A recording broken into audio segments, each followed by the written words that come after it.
Allora, diamo inizio ai lavori con il tema di questa mattina, lo stato debole fra mare e terra. Debole, ieri era in funzione, oggi si è indebolito. Quindi immagino che sia debole appunto perché questo stato da mar era più difficilmente controllabile e comunque godeva di larga autonomia, ma sentiremo loro quello che ci dicono. Allora, dopo i primi due che interverranno, Zheng Yan e Gan Shu, noi faremo un breve intervallo e poi ci sarà il professor Karpov e non ci sarà, e poi infine Ermanno Orlando, perché non ci sarà Nathalie Rothman per una felice ragione, e cioè è in maternità, e quindi i nostri auguri e i nostri complimenti, anche se dovremmo rinunciare al suo apporto. Allora, io direi di non perdere tempo, che siamo già un attimo in ritardo, e la parola allora al professor Guillaume Saint-Guyen, Université de Picardie, Gilles Verne, Amiens, sul tema, un tema che lui conosce benissimo naturalmente, proteggere o dominare il mare Egeo dal 2 al 400. Prego. Grazie. La communication sera in française, donc je remercie les organisateurs, je m'excuse de parler en français, même s'il y a quand même quelques motifs à parler en français dans ce palais. L'expansion des cités italiennes dans le bassin méditerranéen est un champ de recherche extrêmement intimidant. Il est miné par les noms de quelques-uns des plus prestigieux savants des 2 derniers siècles et il est rempli de mots qui sont désormais des mots piégés, comme colonisation, empire, État, république. Les chercheurs d'aujourd'hui se trouvent donc dans une position paradoxale. Ils continuent à habiter les ruines impressionnantes et les amples perspectives de cette historiographie des 19e et 20e siècles, mais en même temps, ils se considèrent comme déniaisés de tous ces mythes. La formulation que je viens d'utiliser en parlant d'expansion des cités italiennes est d'ailleurs elle-même une formulation désuète. Elle fleure bon l'historiographie française des années 50, mais il faut bien partir de quelques lieux communs. Je rappellerai donc que cette tradition historiographique dont nous sommes héritiers a distingué 2 versants de cette expansion. L'expansion économique est un phénomène ancien qui plonge ses racines dans le haut Moyen-Âge et elle se perpétue jusqu'à l'époque moderne. Il en va autrement de l'expansion politique. Cette expansion politique, en revanche, elle s'inscrit, elle, dans un temps beaucoup plus court et dans des horizons moins vastes. Elle est propre au XIIIe, XVe siècle et elle concerne les 2 seules communes de Venise et de Gênes. Enfin, elle se développe pour l'essentiel autour des bassins de l'Adriatique et de l'Égée. C'est elle qui donne lieu à la création de véritables colonies, voilà donc le gros mot qui est lâché, c'est-à-dire des territoires qui sont redéfinis par rapport à une métropole et qui sont transformés dans leurs équilibres sociaux et démographiques. Et qui plus est, dans la dramaturgie de ce colonialisme médiéval, l'historiographie a longtemps réparti les rôles. À Gênes, l'entreprise individuelle est décentralisée, libérale en quelque sorte, et à Venise, l'économie et la colonisation centralisée, planifiée et étatique. Dans le cas de la présence vénitienne en Égée, un autre mythe a longtemps persisté, celui d'une patiente mais implacable extension de la domination politique, conduite en fonction d'une grande stratégie inscrite dans un très long terme. En fait, nous le savons aujourd'hui, dans l'histoire de la présence vénitienne en Égée, dès le début, tout est allé de travers et ensuite, rien n'a jamais fonctionné comme prévu. Commençons par le commencement, c'est-à-dire le traité de partage établi entre les conquérants de Constantinople en 1204, la fameuse Partitio Romaniae. La Partitio Romaniae prévoyait de lotir l'Empire byzantin en 3 ensembles, entre l'empereur latin, les chefs des croisés et la commune de Venise. C'est le quart et demi de l'Empire de Romanie, dont le doge se dira désormais le seigneur. Dans ce partage, l'historiographie moderne a voulu voir à l'œuvre la grande stratégie vénitienne. Mais avant elle, déjà, l'historiographie officielle de la Sérénissime l'avait affirmé depuis la fin du Moyen-Âge. Venise ne pouvait qu'avoir désiré léger depuis toujours, c'est-à-dire au moins depuis 1204. Donc on a longtemps affirmé, on affirme encore, que la partition Romagné promettait à Venise le contrôle de Léger. En fait, il n'en est absolument rien. La partition Romagné n'accorde à Venise dans cette région que l'île d'Andros et le sud et le nord de l'île de Bé, c'est-à-dire 3 cailloux complètement insignifiants. Et en dehors des environs de Constantinople, c'est exclusivement sur l'Adriatique que se concentrent les territoires qui sont promis alors à la Sérénissime. De toute façon, la partition Romagné n'a guère d'importance puisque, après 1204, rien ne s'est passé comme on l'avait espéré. Les Grecs n'ont pas voulu d'un empereur latin, en tout cas pas tous, et Venise n'a pas pu prétendre prendre possession effectivement des régions qui lui avaient été accordées, sauf une infime fraction. Il est vrai qu'elle s'est assurée ensuite, dans les décennies qui ont suivi, la possession d'autres territoires. Mais ces acquisitions se sont faites au gré des circonstances. Et commença alors un travail séculaire de reconstruction de la mémoire des événements suivant la conquête de 1204.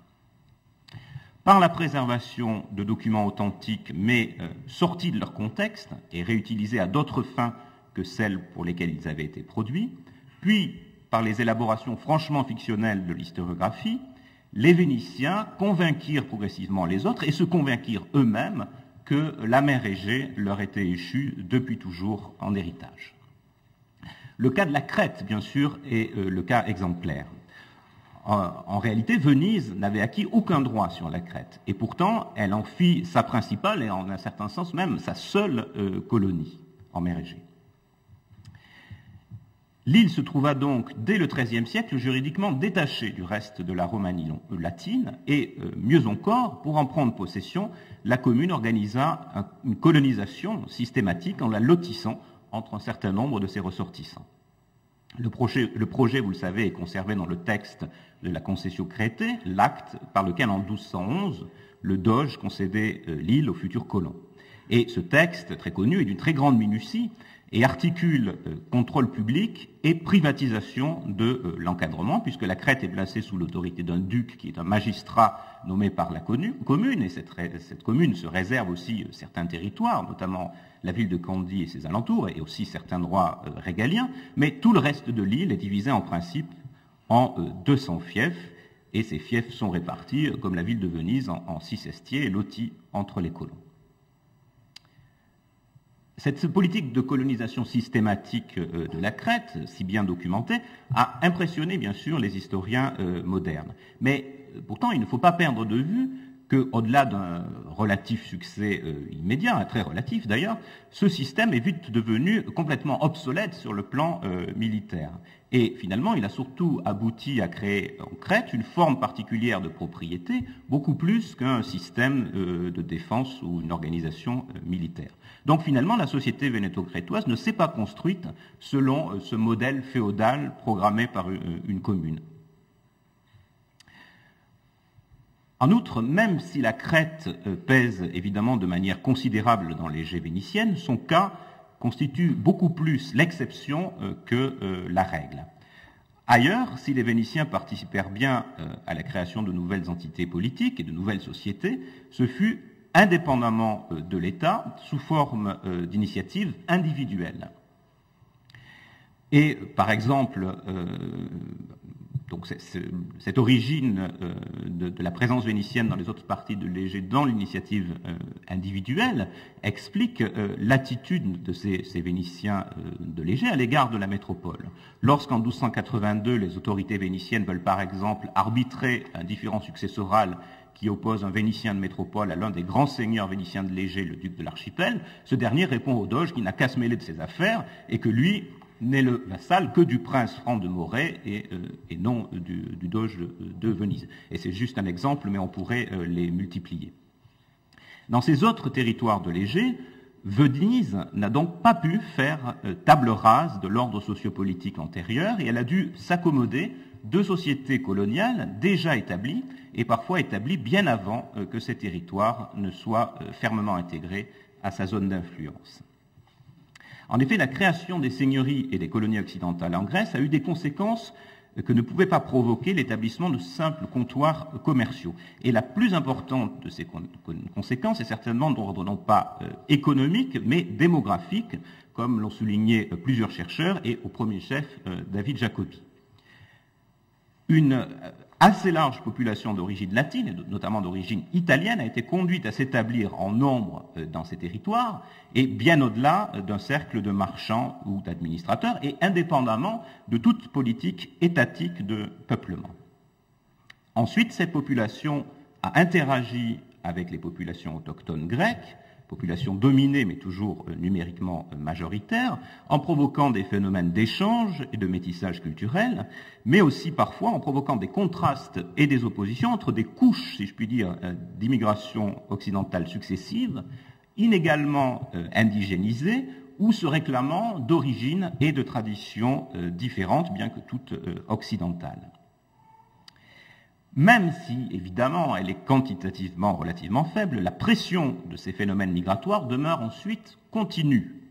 Et il me semble que c'est ce qui constitue la spécificité fondamentale de cette région par rapport, par exemple, à l'Adriatique. Ces phénomènes nous sont particulièrement bien connus, à nouveau, pour la Crète, en raison de l'abondance des sources. Mais ils touchent pareillement les autres régions de l'Égée, et malgré leur diversité, tous ces phénomènes contribuent à retremper sans cesse la latinité des sociétés locales. Il peut s'agir de migrations définitives qui renforcent donc durablement l'élément latin sur place, ou de migrations provisoires qui raffermissent, eux, les liens avec l'Occident. Et il faut songer à ce que représente en particulier l'itinérance pendulaire des administrateurs vénitiens qui sont envoyés régir les colonies immédiates de Venise. David Jacobi nous a parlé avant-hier des origines de ce système et Monique O'Connell nous a décrit ses développements plus récents. Tout le patriciat a donc, en théorie, vocation à exercer ces fonctions d'administrateurs coloniaux. Mais en fait, on le sait bien, dans la réalité, les fonctions les plus prestigieuses, qui coûtent parfois bien plus d'argent qu'elles n'en rapportent, sont monopolisées par un cercle beaucoup plus restreint de grands lignages qui ont les moyens et le prestige nécessaires à leur exercice, et surtout qui ont une tradition et des intérêts en Grèce. C'est là que le service de l'État et le profit du lignage s'articulent plus ou moins heureusement, et évidemment, les groupes familiaux les plus puissants ont des intérêts commerciaux considérables en Égée et dans le reste de la Roumanie et veulent utiliser ces fonctions pour les valoriser.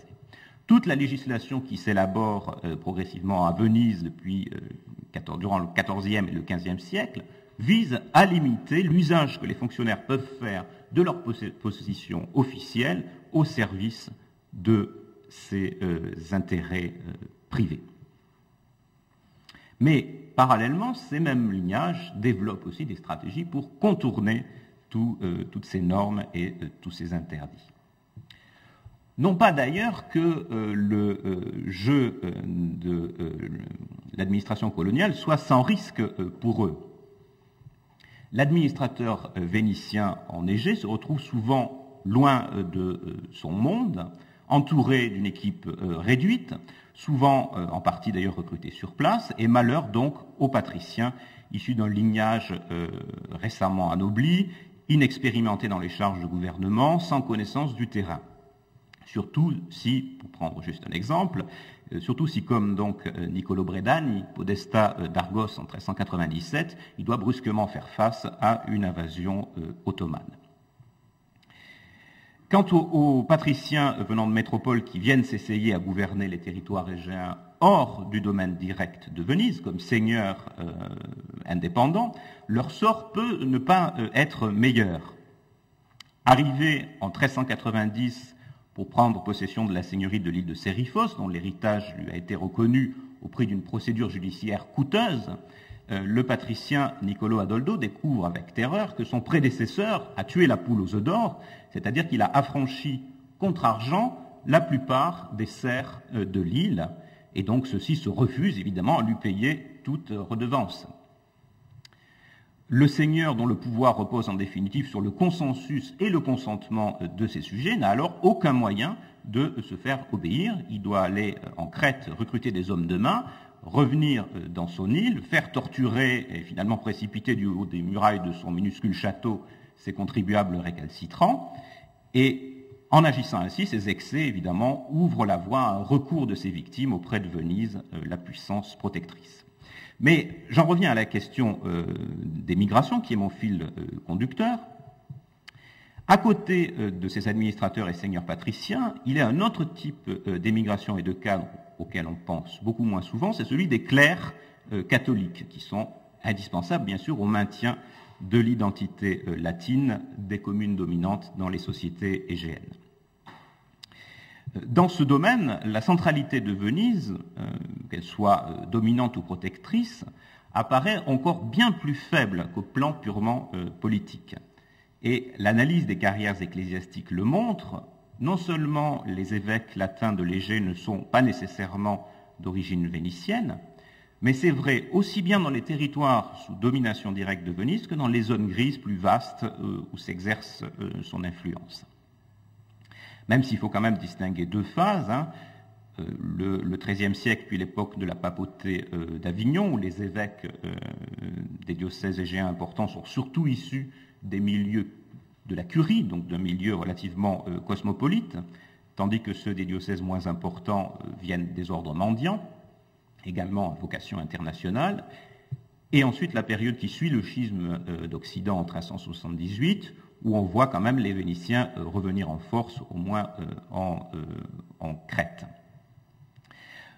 En revanche, même après 1378, dans la zone de simple protectorat vénitien, le recrutement des évêques reste très divers et parfois les sièges sont très difficiles à pourvoir parce que les candidats qui désormais sont astreints à la résidence ne se bousculent pas vraiment pour aller planter le drapeau de l'Église catholique sur les plus petites îles de l'Égée, dont pratiquement chacune a en principe son évêque. Plus remarquable encore peut-être est la composition des chapitres canoniaux. Je ne peux pas m'étendre là-dessus, mais disons brièvement que si les noms vénitiens y sont assez nombreux, on y trouve aussi de très nombreux clercs qui sont fraîchement venus d'Italie. J'évoquerai pour terminer ce point sur l'immigration une autre immigration d'encadrement souvent oubliée, celle des mercenaires, et notamment en Crète où le système de fief établi en 1211 s'est rapidement révélé inefficace d'un point de vue militaire. La défense est ensuite principalement confiée à des troupes qui sont envoyées de métropole.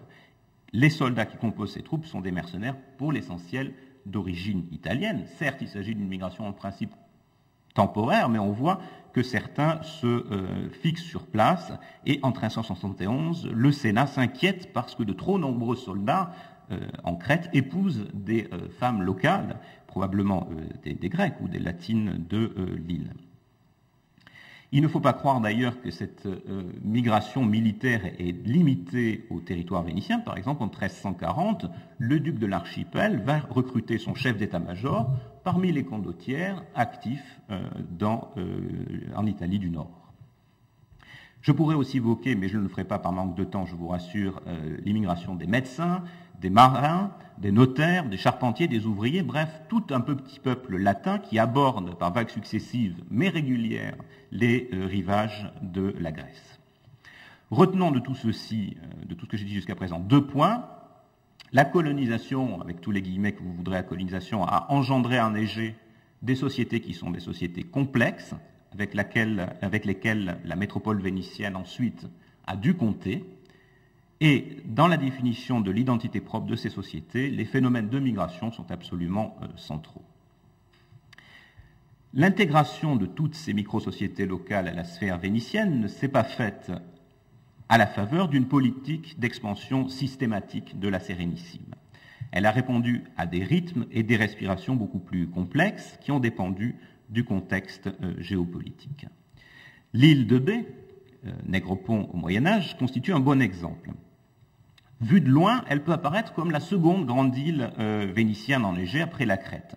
Mais en réalité, son histoire est tout à fait différente.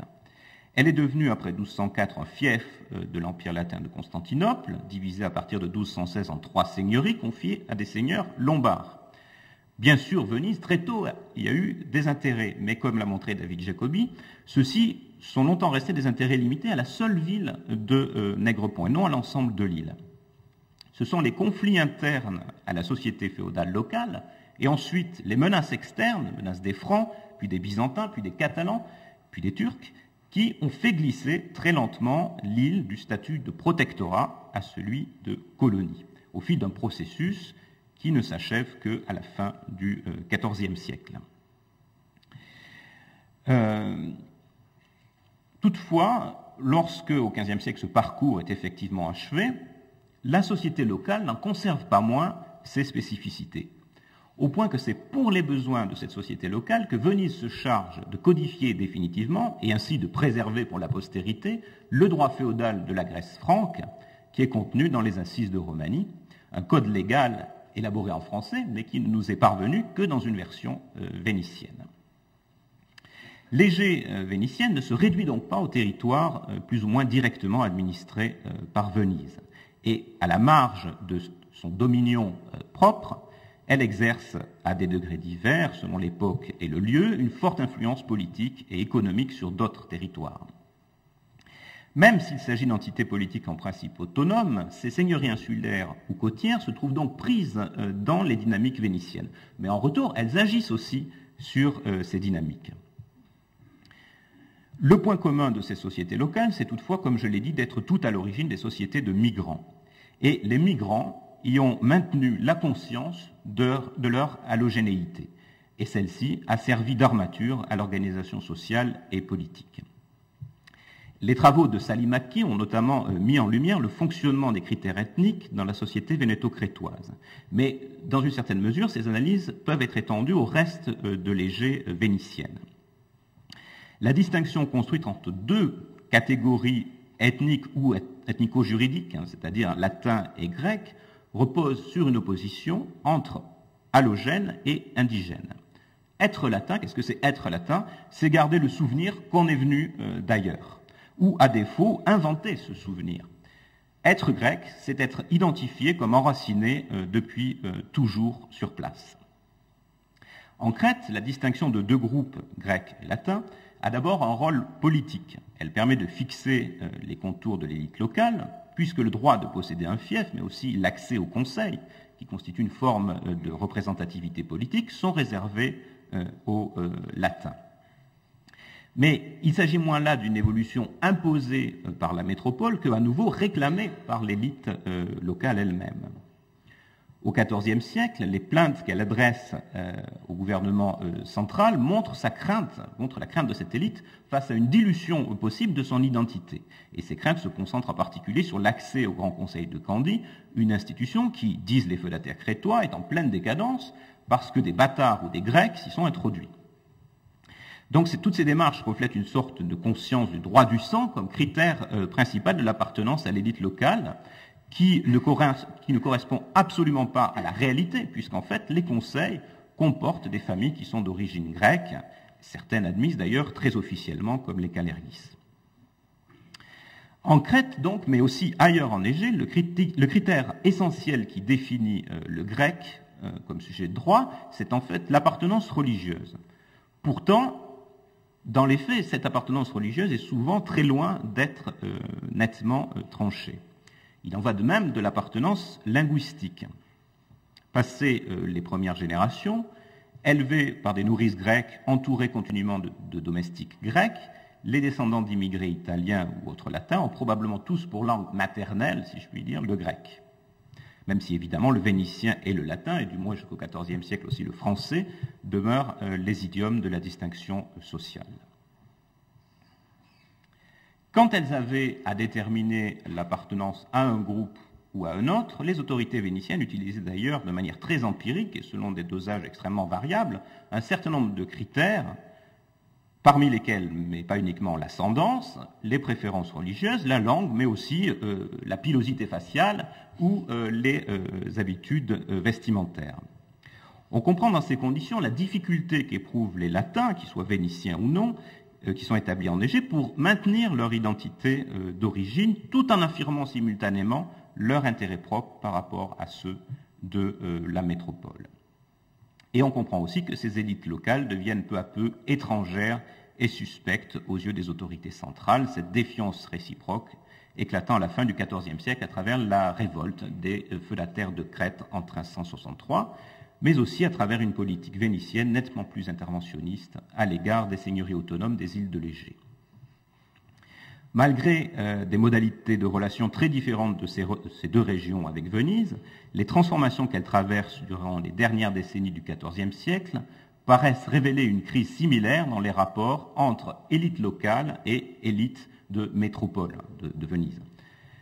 En 1363, la reine de Naples s'était plaint des ingérences de Venise dans les projets de mariage de celle qu'elle tenait pour sa vassale, la duchesse de l'Archipel, héritière de la famille Sanudo. Le Sénat vénitien lui répond « Avant que d'être votre vassale, elle fut notre citoyenne, et en raison de son origine, elle est notre sujette et notre protégée. » Donc le lien féodal dont se réclamait la reine de Naples n'est pas nié, mais il est transcendé par un lien plus fondamental, un lien biologique entre le patriciat vénitien et la descendante des Sanudo. Suivant les normes lignagères et matrimoniales qui sont alors en train de se préciser justement en métropole, elle ne saurait épouser qu'un patricien vénitien. Exactement un an plus tard, le doge Lorenzo Celsi exprime à travers le même vocabulaire biologique et génétique son horreur face à la révolte de Saint-Tite menée par les patriciens de Crète, qui sont pourtant, dit-il, la chair de notre chair et les os de nos os. Donc ce n'est pas pour rien que cette fin du XIVe siècle, assombrie par ailleurs par la menace turque qui impose aussi une protection plus interventionniste, ce n'est pas pour rien que la fin du XIVe siècle est marquée par une série d'annexions vénitiennes en Égée. La Sérénissime prend alors le contrôle direct d'un certain nombre de territoires jusqu'alors autonomes, en partie d'ailleurs à la demande des populations locales qui sont en quête de protection et qui s'approprient plus ou moins un discours de la soumission que la Sérénissime veut les entendre tenir. Et on retrouve ici cette espèce de jeu de rôle de la soumission qui a été largement évoqué hier à propos de la terre ferme. Sont ainsi à cette époque-là incorporés au domaine vénitien Amorgos en 1364, Nègrepont en 1383 et 1390, Argos et Nauplie en 1388, Tinos et Mykonos en 1390, etc. La spécificité égéenne dans ce domaine est peut-être qu'ici la dédition est envisagée comme un phénomène réversible. Et les territoires annexés pourraient retourner, et pour quelques-uns retournent effectivement à une forme de gouvernement seigneurial avec le consentement de la dominante. Simultanément, cette période voit aussi un certain renouvellement des élites locales, aussi bien dans les territoires égéens administrés directement que dans leurs confins seigneuriaux. Ainsi, à la suite de la révolte des feudataires crétois en 1363, les biens confisqués sur les rebelles par la commune sont vendus aux enchères, mais ils sont vendus aux enchères à Venise, à 28 Vénitiens, 2 métropoles. L'intention, évidemment, c'est de combler parmi les feudataires les vides laissés par la répression, en substituant à des coloniaux indigénisés plus ou moins suspects, des métropolitains qui sont jugés plus sûrs. Quelque chose d'un peu comparable se produit dans les seigneuries insulaires, où on voit alors de nouvelles familles patriciennes de métropole prendre pied à la faveur de mariages, comme par exemple les Zeno qui s'installent comme seigneurs d'Andros en 1384. Il me semble donc que ce tournant de la fin du XIVe siècle correspond en Égée à une double mise en ordre dont les deux versants peuvent sembler contradictoires. D'une part, premier aspect, des lignages appartenant aux patriciens métropolitains s'investissent dans l'exploitation de cette région au point de s'y établir, et parallèlement des lignages locaux se voient offrir la possibilité de participer plus directement au système politique. Et aussi, bien sûr, à l'accès à la course au poste de l'administration vénitienne. C'est parfois, au prix d'une mythologie familiale qui est inventée sur la base d'étymologies suspectes. C'est ainsi qu'à cette époque, un rejeton de la famille grecque Modinos, non parfaitement grec, peut avancer devant un tribunal crétois l'ahurissante affirmation qu'il est un pur latin, puisque son nom prouve que ses ancêtres sont venus de la ville de Modène. Mais il y a un deuxième aspect de cette évolution qui peut paraître contradictoire avec le premier. Dans les territoires qui ne sont pas administrés directement par Venise, principalement donc à cette époque les seigneuries insulaires, la place centrale, au contraire, est laissée à des élites purement locales qui ne font pas partie du patriciat. Alors qu'en 1363, Venise avait tant insisté pour que l'héritière du duché de l'archipel épouse un Vénitien, 20 ans plus tard, en 1383, elle accepte que ce même duché passe aux mains de la dynastie des Crispo, qui n'est pas vénitienne et qui ne tentera jamais de le devenir, même pas sur le papier. Venise s'arrange donc de l'existence, dans ces franges de son empire, de petites seigneuries et d'une élite latine presque purement locale. Ce n'est pas pour autant que cette élite locale est sans relais à Venise. Et ce n'est pas pour autant non plus que les lignages patriciens cessent de s'investir dans l'exploitation de cette zone.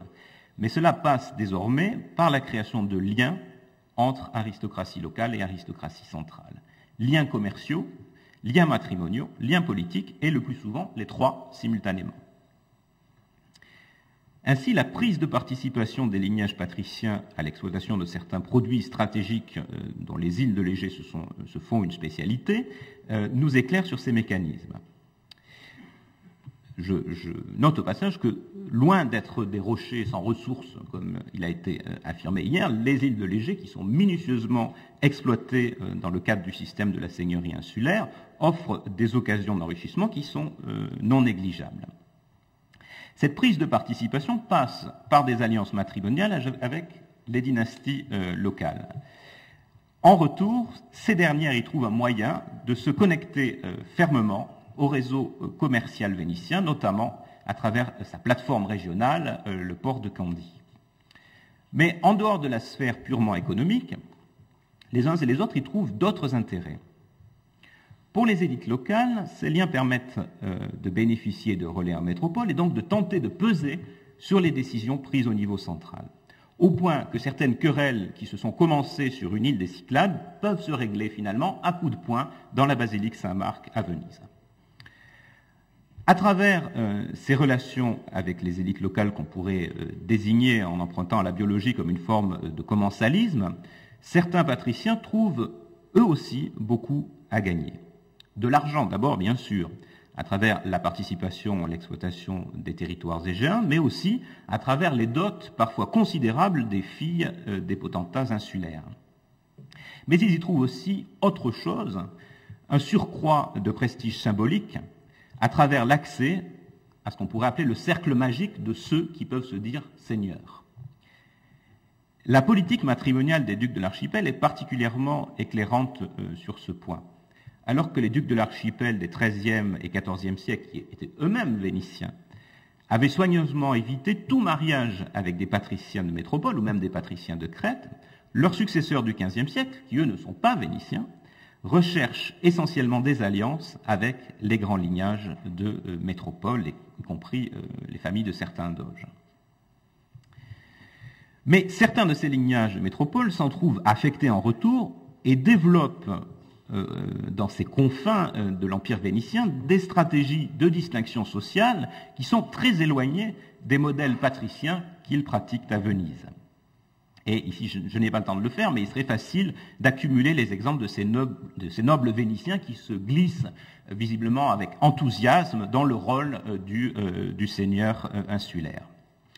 Et peut-être que c'est le besoin de cet horizon chimérique qui est l'une des raisons qui explique la persistance jusqu'à la fin du Moyen-Âge et même jusqu'au début de l'époque moderne de cette zone de protectorat ambigu, agitée, désobéissante, où les ordres de la Sérénissime, qui nous apparaissent impressionnants parce qu'ils sont formulés dans le langage martial de la chancellerie, sont souvent absolument sans effet ou sont payés en retour dans la même monnaie, c'est-à-dire de bonnes paroles. Seule l'affirmation de la puissance turque imposera une définition bien moins brumeuse de ces confins du Commonwealth byzantin.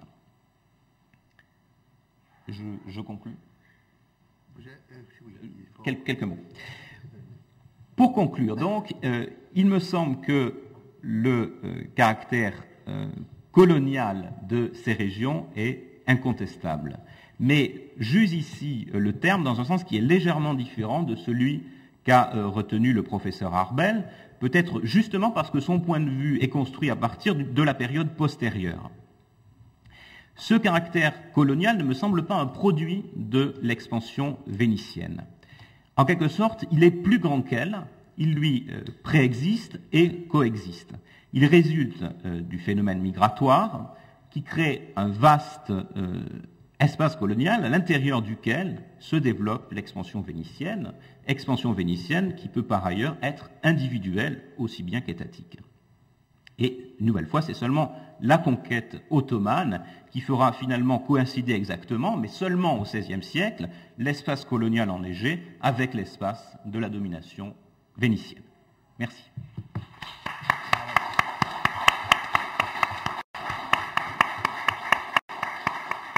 Grazie per questa esposizione che dalla storiografia è giunta poi a illustrare questo mosaico di intrecci strettissimi di posizioni, diritti, lingue e religioni diverse che giustificano questo aspetto, il titolo di Stato debole di cui sentiremo, sul quale ci fermeremo ancora. Molto interessante poi quell'ultimo aspetto che non mancherà di suscitare discussione. A questo proposito direi, sentiamo ancora la seconda relazione dell'altro professore francese e dopo ci sarà una discussione se qualcuno naturalmente intende prendere la parola, ma la farei al termine dei due interventi. Allora prego il professor Thierry Ganchou del Collège de France che ci parlerà di reti di influenza, il caso di Costantinopoli e del mondo tardo bizantino. Prego. Grazie. C'è un piccolo problema che avrei dovuto vedere. In effetti il Collège de France significa per me CNRS, quindi non è tanto prestigioso. C'è anche un piccolo, diciamo, ho voluto cambiare un po' non è cambiato l'argomento, ma c'è un titolo più preciso, Studiti greci cretesi della Serenissima a Costantinopoli prima del 1453, un'ascesa sociale brutalmente interrotta. Ok, grazie. Ma comunque farò la mia comunicazione in francese. Comme on sait, la relation entre Venise et Constantinople, multiséculaire, a été longue et compliquée, une relation faite de fascination réciproque, mais aussi de rivalité, voire de trahison, comme il se devait sans doute entre une mère et sa fille. De cette longue histoire commune, je me propose ici de concentrer le projecteur sur la période finale, sur le quart de siècle qui a précédé la prise de la capitale byzantine par les Ottomans en 1453. L'événement a eu aussi des conséquences importantes sur le devenir de la Sérénissime. Aussi invite-t-il en soi à se poser un certain nombre de questions. Durant cette période, par exemple, Venise a-t-elle pris la mesure du danger que comportait pour elle-même la perspective de la chute de Constantinople? Le gouvernement, qui présidait à ses destinées en 1452-53, incarné alors par le vieux doge Francesco Foscari, n'aurait-il pas fait preuve d'aveuglement en ne réagissant pas plus énergiquement et en l'occurrence en tardant tellement à envoyer la flotte de secours qui aurait pu empêcher la chute? Toutefois, plutôt que d'aborder ces questions frontalement, par exemple en décortiquant un quart de siècle de relations diplomatiques entre Venise et Byzance face à l'Empire ottoman, j'ai choisi de les aborder par un autre angle.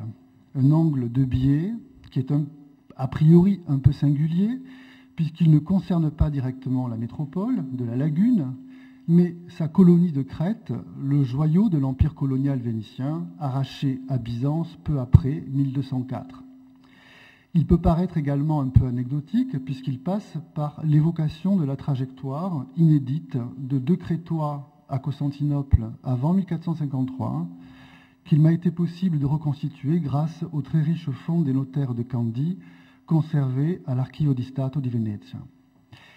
Cet angle d'approche présente toutefois, à mon sens, l'avantage de pouvoir remettre en cause un certain nombre d'idées reçues, à la fois sur l'Empire byzantin finissant et sur le phénomène de la colonisation vénitienne propre à la Crète.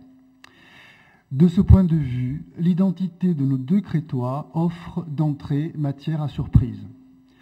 La documentation notariale du temps, qui est rédigée en latin, les appelle en effet Nicolaus Pollo et Johannes Torcello. Or, sous ces identités on ne peut plus vénitiennes se cachent en réalité deux Grecs. Au début du XVe siècle, cela fait déjà beau temps que l'État byzantin n'a plus rien de l'empire de Constantin ou de Justinien. Sous l'effet des invasions serbes puis turques, le territoire impérial s'est inexorablement rétréci, si bien que le grand empire d'autrefois se retrouve désormais presque uniquement confondu avec sa capitale, telle une énorme tête dépourvue de corps et de membres, comme le dit un chroniqueur du temps. Pourtant, grâce à l'habileté de ses souverains, il continue de jouir d'une puissance symbolique surprenante, sans commune mesure en tout cas avec sa faiblesse actuelle. Les souverains orthodoxes voisins reconnaissent toujours la prééminence de l'empereur, et même en Occident, la magie toujours présente de l'héritage constantinien permet au basileus de s'adresser d'égal à égal à l'empereur germanique et même au pape. Il lui permet de prétendre se poser en porte-parole de la moitié de la chrétienté et enfin de déployer une intense et très efficace diplomatie, évidemment toute dirigée contre les Turcs. Cette remarquable capacité à s'adapter pour préserver l'essentiel caractérise également la façon dont le pouvoir impérial a su accompagner et orchestrer la mutation devenue nécessaire de la société byzantine et en particulier de son aristocratie. Car dans ce crépuscule de Byzance, ces élites ne ressemblent plus également à celles du passé. La base traditionnelle de la richesse de l'aristocratie était la rente foncière, mais entre-temps, la terre a été confisquée par les Turcs. Pour survivre, ces élites ont dû s'engouffrer dans les activités commerciales et le maniement de l'argent. Compte tenu de la position géographique singulière de Constantinople, elles se sont donc tournées vers les revenus liés au commerce maritime. L'Empire s'est donc transformé en un petit État marchand qui, à force de se rétracter, prend de plus en plus des airs de cité-État à l'italienne. Désormais, l'empereur byzantin, s'il tient plus que jamais à s'afficher à l'extérieur en successeur de Constantin, se comporte avant tout chez lui comme le chef d'une petite entreprise impériale, attentif à distribuer et à gérer au mieux, au sein des élites, les revenus fiscaux et commerciaux produits par sa capitale.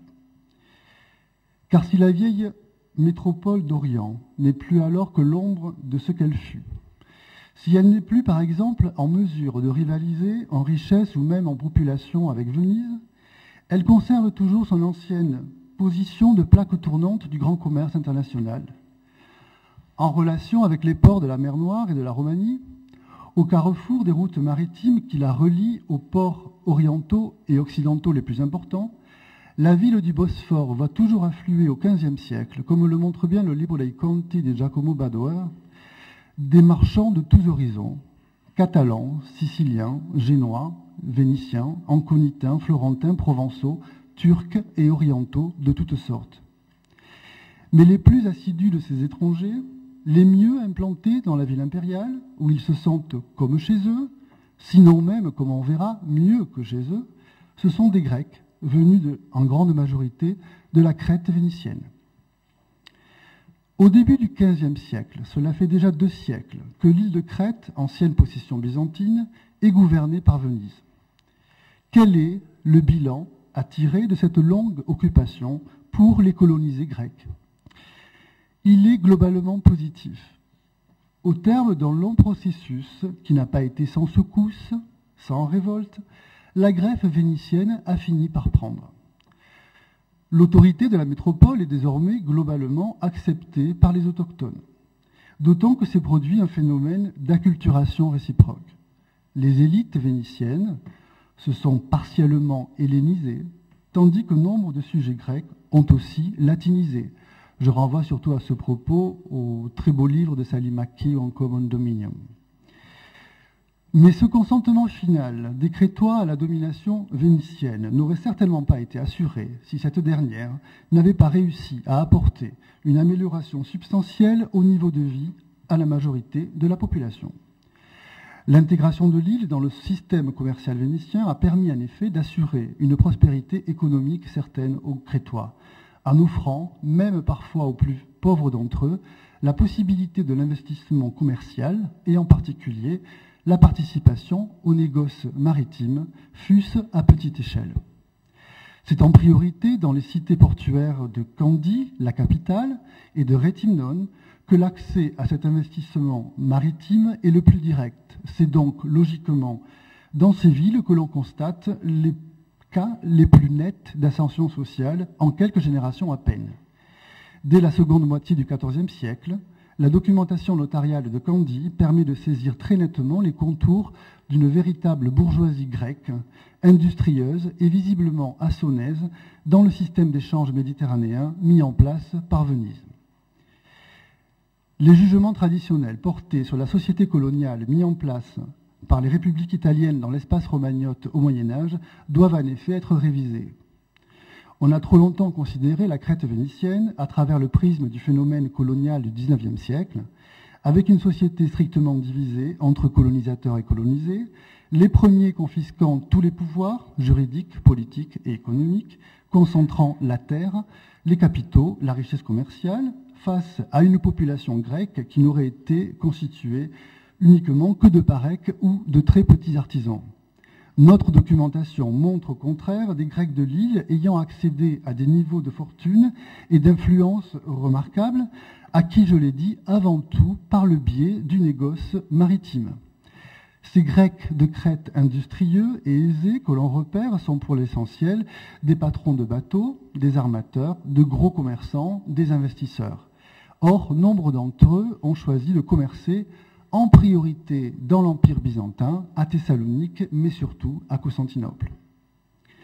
Si bien que la communauté vénitienne de Constantinople n'est pas constituée au XVe siècle en majorité de Vénitiens de la métropole. Elle l'est de sujets de la Sérénissime, en priorité originaires de Crète. Seconde distinction d'importance, au sein de cet élément crétois, la composante grecque est bien plus importante que la composante latine. Ces Grecs de Crète fournissent en priorité, bien entendu, le gros du bataillon des petits artisans, des pêcheurs, des modestes détaillants, des simples courtiers de la communauté, mais on y rencontre aussi et surtout des patrons de bateaux, des financiers, des gros commerçants, des armateurs. Pour la plupart d'entre eux, bien sûr, Constantinople n'aura été au mieux qu'une résidence temporaire, fût-ce de plusieurs années, ou le port le plus fréquemment rejoint par leurs bateaux depuis Kandy, ou encore le lieu préféré de leur investissement depuis la capitale crétoise. Plus significatif se révèle le cas de quelques individualités qui ont cherché à s'y établir définitivement. Leur cas est d'autant plus intéressant que chez eux, en Crète, ces individus ne faisaient même pas partie, au départ, de cette grosse bourgeoisie grecque dont j'ai parlé. Ils étaient issus d'un milieu plus modeste, celui des artisans et des petits négociants. Leur réussite économique va s'effectuer entièrement à Constantinople en une quinzaine d'années tout au plus. Elle va leur servir pour forcer l'entrée de la haute société byzantine en épousant des filles de l'aristocratie et accomplir ainsi une ascension sociale vertigineuse compte tenu de leurs origines à la fois modestes et étrangères. Une ascension que la chute de Constantinople en 1453 va évidemment briser net. La réussite de leur insertion sur place s'explique par le fait que pour les Byzantins, ces marchands grecs étrangers disposent d'avantages que n'ont pas leurs concitoyens latins chiotes ou crétois. Ils maîtrisent parfaitement les techniques commerciales les plus avancées puisqu'ils les ont apprises à l'école de leurs colonisateurs. Ils disposent de leurs circuits commerciaux impressionnants puisqu'ils vont de la Crète à Négropont jusqu'à Tana, de la mer Égée à la mer Noire. Et surtout, ils sont grecs. Ils parlent le grec comme les Byzantins. Ils sont orthodoxes comme eux et donc participent du même environnement linguistique, culturel et religieux. On conçoit alors qu'à niveau égal d'activité ou de capital, un commerçant grec de Crète a eu plus de chance ou avait plus de chance qu'un commerçant vénitien de capter la confiance d'un aristocrate byzantin désireux de faire des affaires. Par rapport à ses homologues latins, son installation à Constantinople en était grandement facilitée. Il était aussi finalement très logique que ces deux composantes grecques distinctes finissent par se rencontrer. D'un côté, une aristocratie byzantine devenue marchande et qui avait besoin d'une collaboration active avec ses compatriotes sous domination latine pour réussir sa conversion. De l'autre côté, une classe commerçante crétoise, certes à l'aise dans le système mis en place par ses colonisateurs, mais frustrée de ne pouvoir prétendre chez elle à une reconnaissance politique et sociale à la mesure de sa réussite économique, mais qui pouvait en revanche, à Constantinople, espérer la capitaliser en s'intégrant par le moyen de l'alliance matrimoniale au sein de cette haute aristocratie byzantine elle-même. Les deux Grecs crétois, dont la trajectoire à Byzance se laisse connaître assez précisément, s'appellent, on l'a dit, Ioannes Torcello ou Ioan Trocello en vulgaire, et Nicolaos ou Nicolo Polo. Comment expliquer cette singularité anthroponymique ? Faute d'études spécifiques, il est difficile d'apporter une solution à ce phénomène. En 1211, comme l'a rappelé Guillaume Singuilin, la commune de Venise a mis en place une politique de colonisation consistant à diviser l'île en fiefs qu'elle a attribués à des familles patriciennes de métropole, parmi lesquelles des Tiepolo, Gradenigo, Venier, Querini, etc., la fameuse Concessio Crétée. Durant le siècle qui a suivi, certains de leurs parecs grecs ou d'autres autochtones de statut plus ou moins servile et qui se trouvaient encore dépourvus de patronymes fixes ont à l'évidence adopté ceux de leurs nouveaux seigneurs. Le phénomène s'est apparemment poursuivi pour tous ceux dont l'anthroponymie n'était pas fixée, par exemple pour les esclaves nouvellement affranchis et dont on sait qu'ils prenaient le nom de famille de leur ancien maître, ou les juifs convertis, qui adoptaient aussi au baptême non seulement le prénom, mais également le patronyme de leur parrain.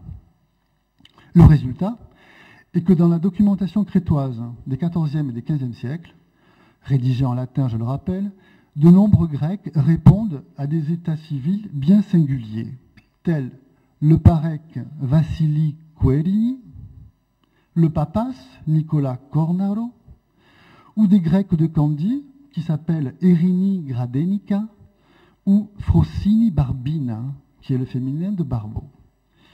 Comment donc reconnaître à coup sûr dans la documentation notariale des Grecs derrière un Nicolaos Polo ou un Ioannes Torcello ? Seul le contexte des documents dans lesquels ils apparaissent permettent de nous renseigner à ce propos, même si évidemment il est très délicat de collecter des indices permettant de manière assurée de déterminer leur appartenance à la composante grecque de cette société crétoise.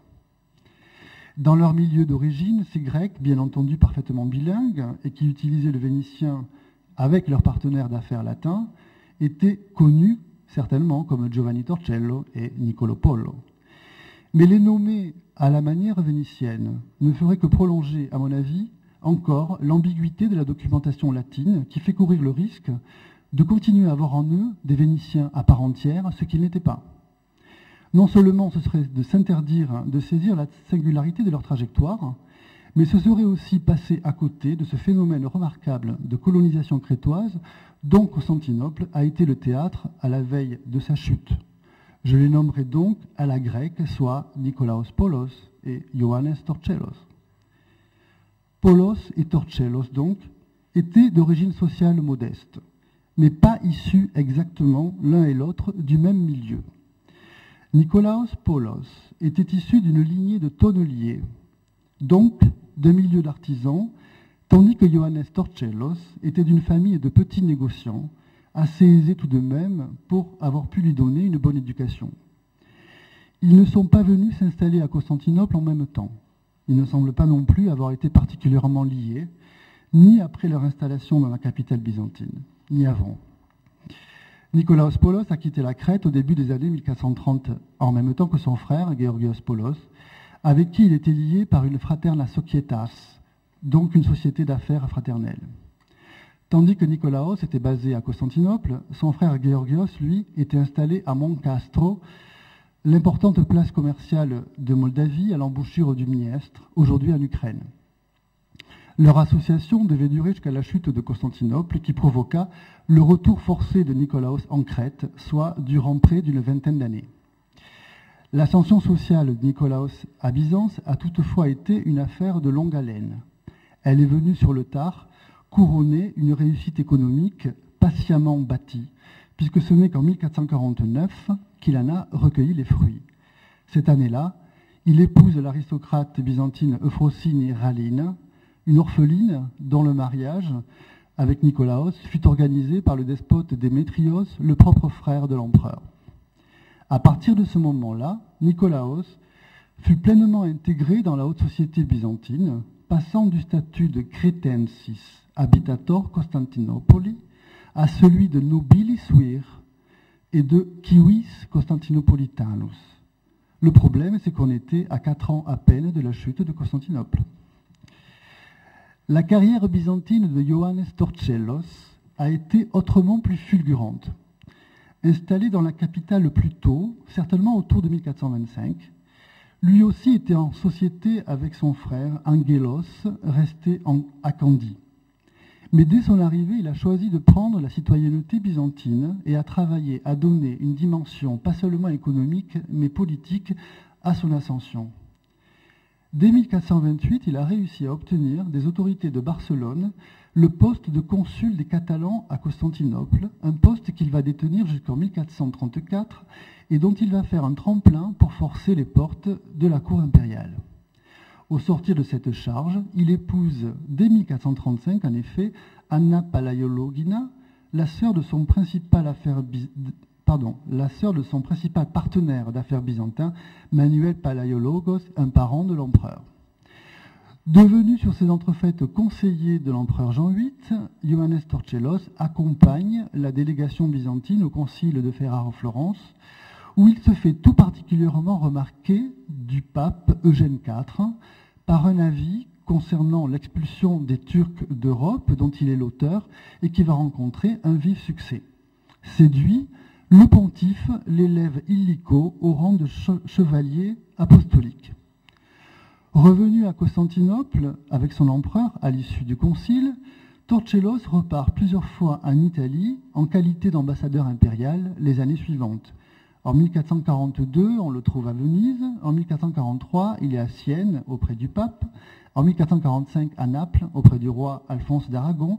Et de nouveau auprès d'Eugène IV en 1447.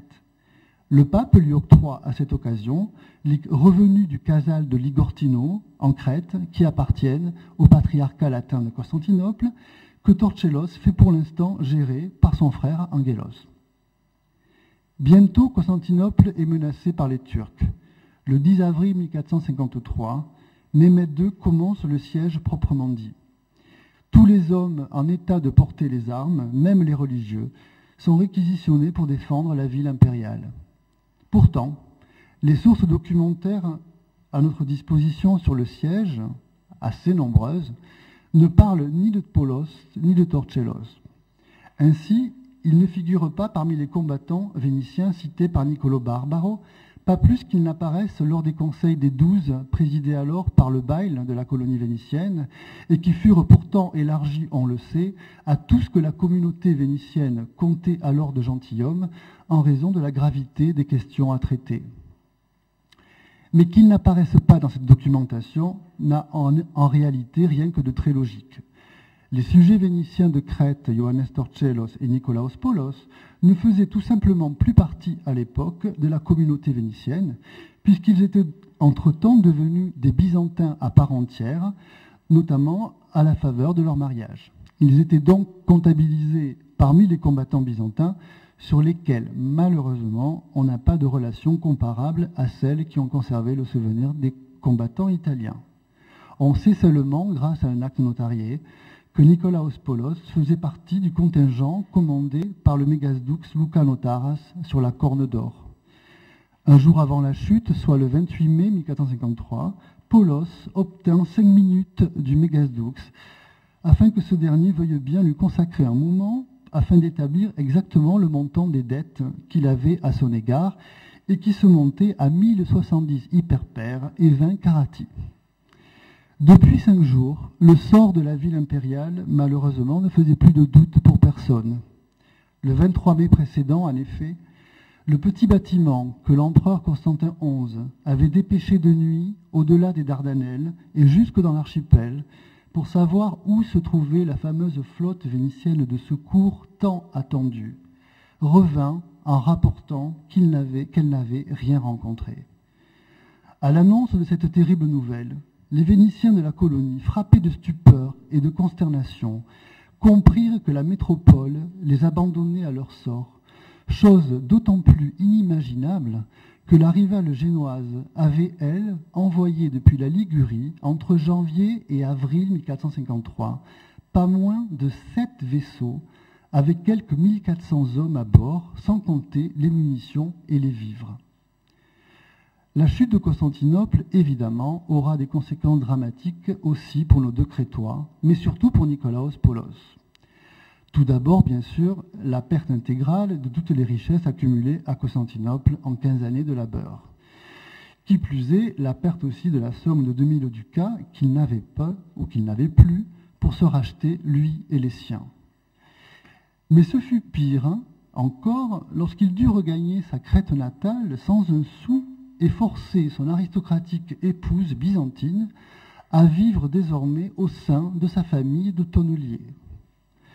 Manifestement, le contraste social fut très pénible à Euphrosina Rallina, d'autant que le couple était harcelé par ses créanciers et que toutes les entreprises commerciales que Nicolaos Polos essaya de mettre en place pour restaurer leurs finances échouèrent plus lamentablement les unes que les autres. D'abord installé à Candie, le couple alla ensuite s'enterrer à la campagne, dans l'espoir d'échapper à ses créanciers. Ce fut peine perdue, si bien qu'au début des années 1470, Euphrosina réussit à convaincre son mari que tant qu'à mettre vraiment de la distance entre eux et leurs créanciers, mieux valait encore quitter définitivement la Crète et s'installer à Venise. D'autant que là-bas, elle escomptait bien fréquenter une société un peu plus relevée que la famille de tonneliers de son mari. Ioannes Torcellos, lui, se sortit beaucoup mieux de la catastrophe, ce qui n'est pas étonnant, puisqu'à la faveur de ses nombreuses ambassades, il avait tissé en Europe des liens personnels avec des doges, avec des rois et avec des papes. Du pape, on l'a vu qu'il avait obtenu le rang de miles, mais ce qui est plus utile, les revenus de son casal de Ligortino, en Crète, qui lui assurèrent jusqu'à sa mort, en 1476, une source de revenus régulière à lui ainsi qu'à sa famille. Pour terminer, je voudrais évoquer 2 faits de leur biographie qui ne manquent pas d'intérêt. Au moment de la chute de Constantinople, Ioannes Torcellos et son épouse Anna Palaiologina faisaient élever dans le plus grand secret, avec leurs 4 enfants, un jeune garçon de 6 ans qui n'était pas leur fils. Nommé Bayezid, il s'agissait d'un jeune frère de Mehmed II que son père, le sultan Mourad, sur son lit de mort, avait fait envoyer à Constantinople dans le but de le sauver du massacre, désormais rituel, que tout sultan nouvellement monté sur le trône faisait de ses frères. Fait prisonnier le 29 mai 53, Torcellos réussit heureusement à cacher son identité ainsi que celle de l'enfant que Mehmed II faisait activement rechercher.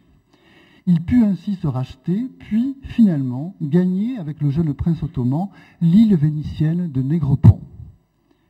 Mais il se garda bien de dévoiler là-bas l'identité de l'enfant à quiconque, en particulier aux autorités vénitiennes de Crète. À l'époque, Venise s'apprêtait à signer la paix avec les Turcs et la désirait si fort, cette paix, qu'elle n'aurait reculé devant rien pour l'obtenir, fût-ce même livré à Mehmed II, son jeune frère, si cela avait pu faciliter leurs négociations.